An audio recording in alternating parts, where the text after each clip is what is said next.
saying to Jack, stay away from my daughter. Yeah, and that is on Daystrom Station. They're out of time. And somehow the comm badges work now between Daystrom Station and, well, the museum where everybody else is. That made no sense to me, but I guess this whole thing started with a comm badge going across great distance using subspace or whatever. I don't understand how communicators work in this Terry Matalas Star Trek. In the very Matalas. I'm pretty sure it's Matalas. first episode, Dr. Crusher sent a message to Picard's communicator over a great distance. And all right, so Captain Picard did send, or I'm sorry, Beverly did send a message to Captain Picard over a great distance. But the message didn't just instantly arrive, I don't believe. You know what I mean? It took I don't know how long it took, but it took a certain amount of time to eventually get to Jean-Luc Picard. That's what I envision in my head, in my brain, is that took a little bit of time to get to him, encoded a tiny message on a small frequency, and it took a while to get over to him, right? It wasn't like she was communicating instantly with him. It was a delivered message that flew over subspace in a protected channel. So we don't know how long that took between, you know, where she sent it from to get to Picard. We don't know if that took an hour, 2 hours, 3 hours, 4 hours, 5 hours, 6 hours, or more. Or we don't know. 20 minutes. We actually don't really know. It's sort of implied that it didn't happen too long after she sent it, but we really don't know how long it was. I'm going to pretend that it's something like 2 or 3 hours later that he got it. But either way, even if it was 20 minutes later, we can agree that it wasn't an instantaneous two-way communication between two people in real time. That didn't happen. Ask yourself, how am I able to go play a video game right now where I can shoot a puck to another person who can then take it and score, and they can be in another country and I can be in America, and yet we're playing on the same video game, interacting in real time instantly? So that's how a communicator badge usually works, from ship to planet, or from, you know, certain distances to each other that we don't maybe even know about. But this is different. This is a delayed signal that's come. So they are not the same, right? And the variables are not the same, and they matter. The variables are just not the same. I was like, how does that even work? As I remember how these communicators used to work, is there was a certain range to these things, and after that range, they wouldn't work anymore. Like if a ship left orbit, you couldn't talk to your ship anymore. So yeah, when that happened in episode 1, some people online were saying, well, since then, they set up all these subspace relay things, kind of like cell towers. Oh, you don't even need to set that up. There's already subspace things there. We already know this. There's subspace things, and there's technologies that have improved over the last 30 years. That's fine. The Picard receiving the transmission from Beverly really isn't that not believable. That part is not a problem. Communicator badges work in instant real time when you're on a ship and on a planet or within a certain range. But it seems like, based on some of the other communications that happen, they are able to potentially work better at the museum, because the museum may have a communications array that the communicators are passing into and then beaming over to the Daystrom Institute communicator badges with them inside of that area. However, when the security feature is enabled at the Daystrom station, there is a potential for communicator badges. Maybe they don't work because there's a dampening field or something like that that's potentially blocking comms or whatever. So all of this stuff actually is explained, or can be explained if you really wanted to, and it's not that far off. I think we get enough information in the show that we don't need the explanation.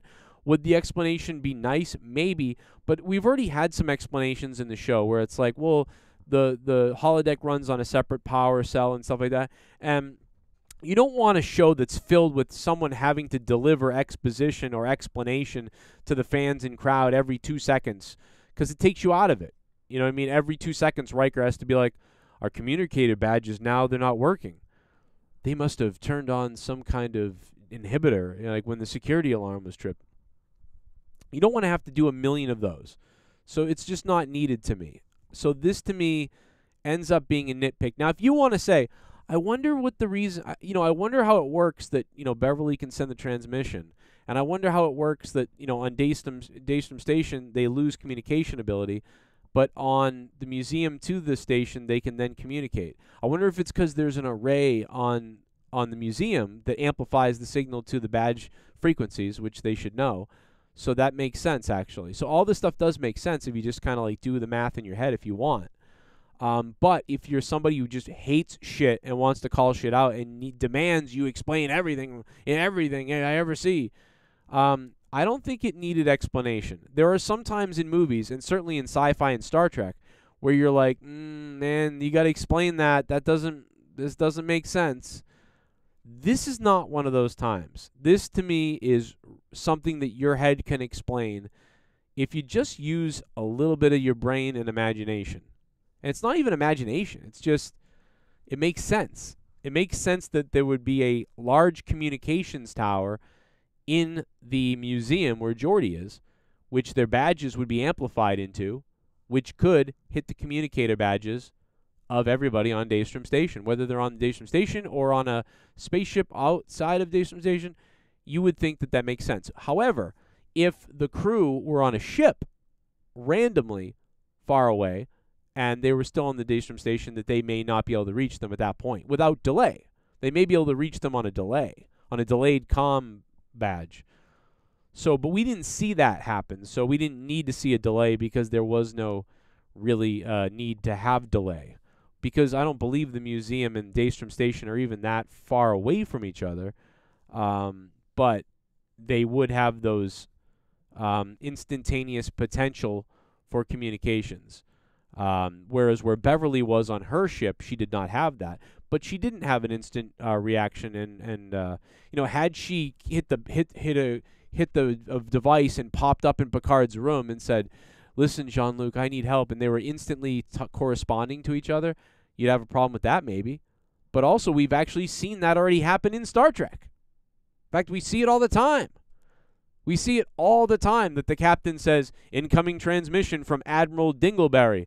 And then on the Enterprise, Picard, who is in some other quadrant, is like, "What's going on?" You know, "Yes, Captain, we want you." And they're on Earth, by the way. And they're like, "We want you to go to the Alpha sector," or whatever.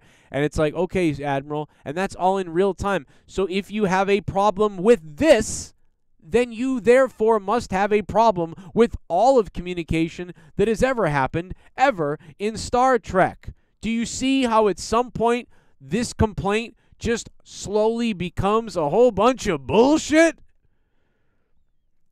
Anyway, that's my opinion about the controversy of the communicator badges that have gone on throughout the internet. Now, if you guys have a comment about that, or maybe I got something wrong, or there's something more that I'm missing, leave it in the comments section down below. I would love to hear your opinions, and maybe I can stand it on some things. But I believe that I have solidly disproven this nitpick. But never say never, so I'll wait for your comments. This is Star Trek Late Night, and thanks for watching. Please subscribe, like, and comment, share, and do all the stuff. I need your support. Continue watching my videos. They're popping up right now for you. And watch my video with me and my wife reviewing Picard Season 3, Episodes 1 through 6, and get ready for Episode 7 tomorrow night, or the night after if you're on the East Coast and you can't possibly stay up till 3 a.m. like myself.